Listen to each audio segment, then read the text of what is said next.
Hello, welcome to White Birch Tarot and Astrology. This reading is, well, it's for now, which is October 27, but I actually printed this chart out on October 25th, Saturday, and I meant to do this, but life got in the way. But this is actually an ongoing thing for, I'm going to say, for at least a week, and then we're going to have more activity toward the end of November. I'm going to read a very quick quote because I have a lot to say. This is from the poet Edna St. Vincent Millay.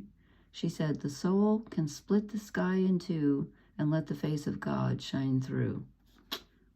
That sounds like about what's going on now. May not feel like it. So I want to say something first. So if you would leave me some feedback. I feel like my videos are very long, and I'm thinking there might be people who only want tarot and not astrology, or vice versa. And I'm combining the two because I haven't been getting very many views lately. So if you would you leave me a comment, because I could do these separately, and I'm going to timestamp this one. So, but I just don't know how to get the word out there on the title. It doesn't give me much space to write the title, but I will timestamp when the card reading begins. But I do want to point out, we have some astounding things going on right now, and I would be really surprised. I forgot to turn up the light on my iPad. Oh dear, that's why it's so dark. Oh well, too late now. I would not be surprised if you're a sensitive person, and you probably are, you wouldn't be watching this. I would be really surprised if you're not feeling this. This is an overwhelming astrological event. We have several going on, but actually the one I'm going to focus on tonight mostly is a grand water trine. And a trine is supposedly positive, but what that means is that the energy flows very freely. It's like a hose that's just left on. We can't really stop the energy. So yes, it's positive, it's for our benefit, but it doesn't always feel positive because it can be painful, it can be difficult. And this is in the water signs: Cancer, Scorpio, Pisces. So if you have planets in those signs, you're going to feel this even more.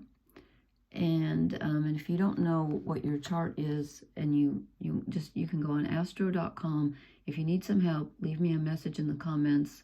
I can help you figure that out. I don't do chart readings because they take me too long, but I can help you find it, and then you can look stuff up. It prints out like this. You can see your first house cusp, and and I know if you can't read the symbols, but you can look them up. Anyway, so we have Mercury, which is our thoughts, our thinking, communicating with others. Black Moon Lilith, the part of us that has been shamed. We call it the feminine part, which does not mean female. It means the receptive part. We all have a receptive side to a certain degree. So she's here. This was 2 nights ago. She was exactly conjunct. Actually, it was only 1 night ago because I printed this out. What did I make this for? I made this for Saturday at 4 p.m. New York time. So, okay, yeah, by the time you see this, it's almost 2 days. Now I lost track of where I was. Okay, so Black Moon Lilith is where we've been shamed, the parts of us that we were forced to, dissociate from or stuff down or whatever because they weren't accepted by our families or our cultures or whatever, religions perhaps. And she was exactly conjunct on that day, so they're still together. Mars, who rules our physical energy, our spiritual energy, our willpower, they're together in Scorpio, which means they're taking a deep dive into our subconscious energy, and it rules intimacy, intimate relationships of all kinds. It rules sexuality, and as I think I said, the personal subconscious. And they are in a trine to Jupiter down here. Sorry about the shadows. I hate that. I don't know what to do. Jupiter in Cancer, which ruled by the moon, very emotional. It's our tender side, which is why it's the crab with the shell. It's our emotions. It's childhood. It's generally the mother or whoever mothered you in your life. It could even be a partner that mothered you, anyone that was nurturing to you. And Jupiter expands everything. So there's this, this raw, this open, I feel like it's almost like being overwhelmed by a wave of emotion, because Jupiter is trine Saturn and Neptune over here at the end degrees of Pisces, both retrograde, dipping back into the past lives, past life in this lifetime. If you don't believe in reincarnation, I'm not positive. I think it's there. I just do, but whatever. I think we come from somewhere and we go somewhere. I know that. And this is very karmic because Neptune rules Pisces. And this is huge. It's closing out a karmic cycle. They're retrograde now, but they come back together. I think they enter Aries, what did I say, like January 26th or something of 2026. And then they're exactly conjunct. I don't have the date in front of me, February something. But Saturn is the ruler of karma and time and reality. Responsibility, burdens. Where do we need to take responsibility for what we've done?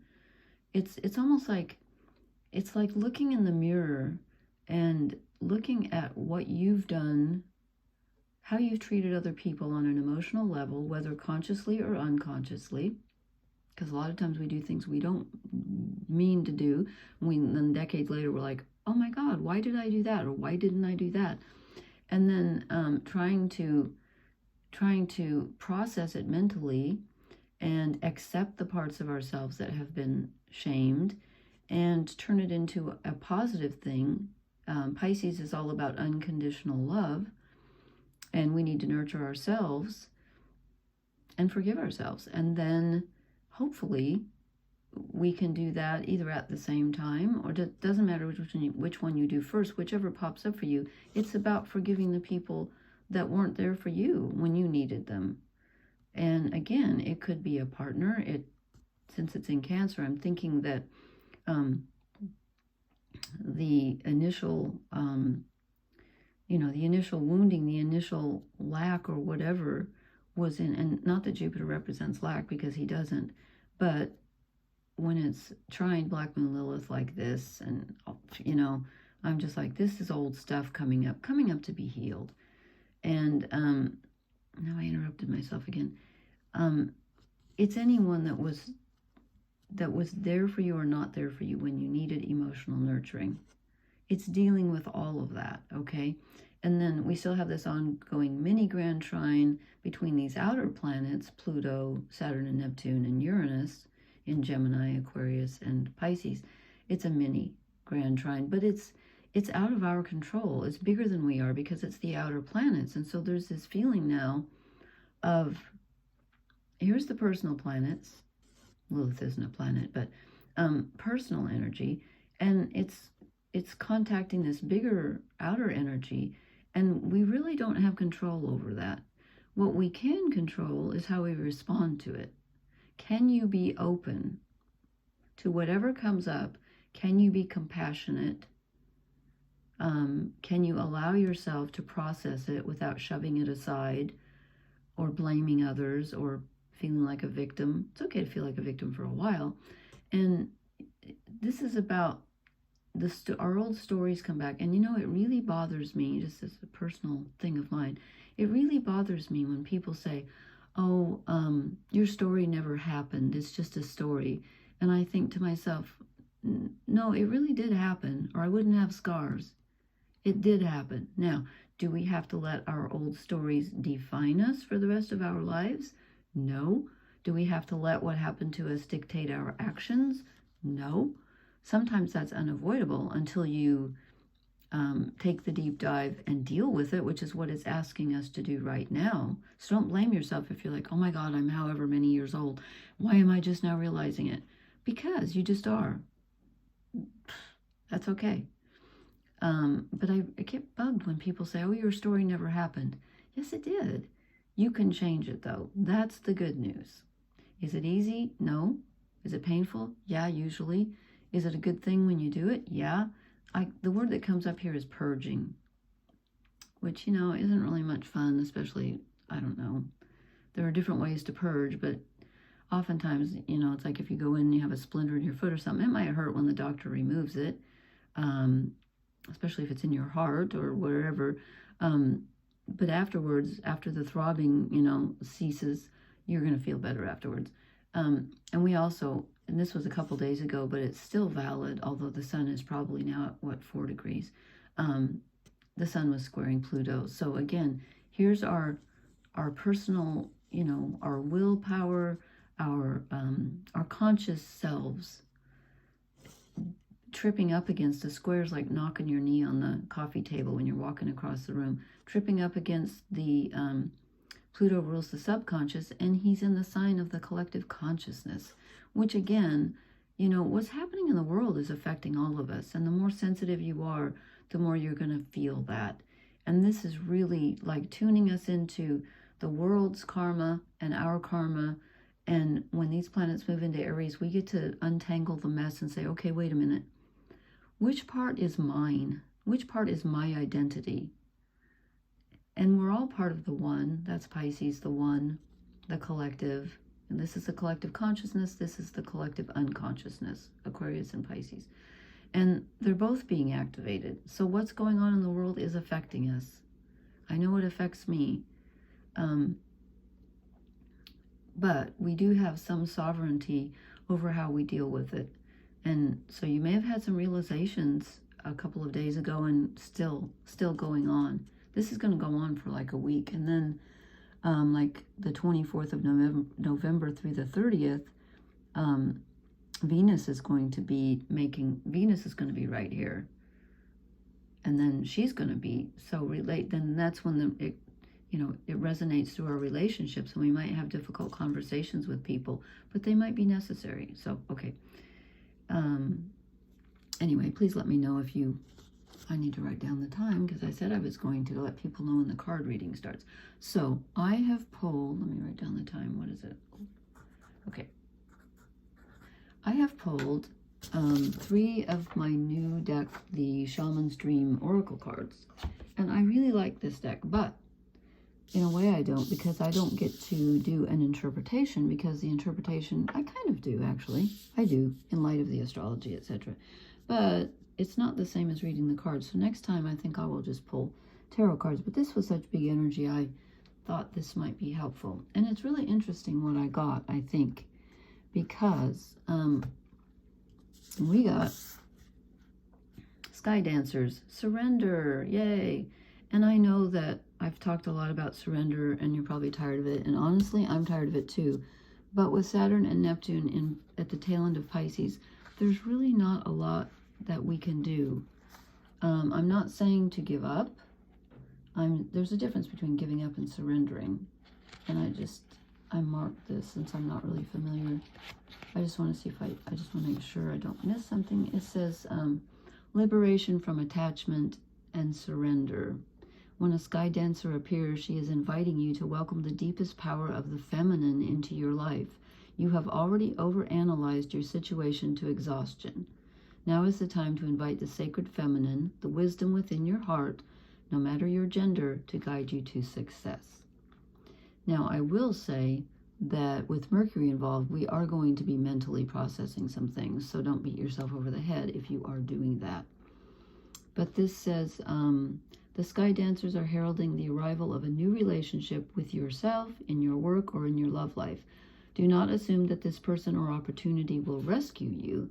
The only way to liberation is to kiss the ground goodbye and take flight, to rise above the fray and the drama of the struggling, arguing mind. Okay, maybe, but we have Mercury here. So I'm just going to say at the end here, the Sky Dancers know the maps of heaven and the way to the holiest and most sacred spaces on earth. They come to help you with your current life, and even more importantly, to guide you to the realization of your own divinity. Now that I'm going with. This is the Saturn-Neptune conjunction at the tail end of Pisces. We kind of aren't really in control right now, and we kind of do need to. But look how she's surrendering. She's opening her wings and basking in the light. So it's not saying to lie down and curl into the fetal position and, stay in bed all day. Although if you must, whatever you need to do, but don't stay there forever. It's just, open your heart is what I'm trying to say. And then I got heart home, compassion. That's exactly what I was talking about. And this is about, it's just about what it says. It's about finding your true home within your heart. So where do you feel safe inside yourself? That wasn't supposed to be like a comma there. I mean, where do you feel safe inside yourself? How do you feel safe inside yourself? with your heart energy. So we get butterflies on this one, and butterfly, she's kind of she's almost like a, what do they call that? A chrysalis. Half butterfly and half, oh, there's butterflies. Yeah, so it's transformation. With Pluto involved, there's always transformation, and Scorpio. This is about finding your true home within yourself and having compassion, maybe for the literal home that you came from, maybe for where you're living now, whatever's around you. Finding your true heart. Let me see if there's any keywords in here that I'm missing. I can see how this applies. Love in its truest form and compassion.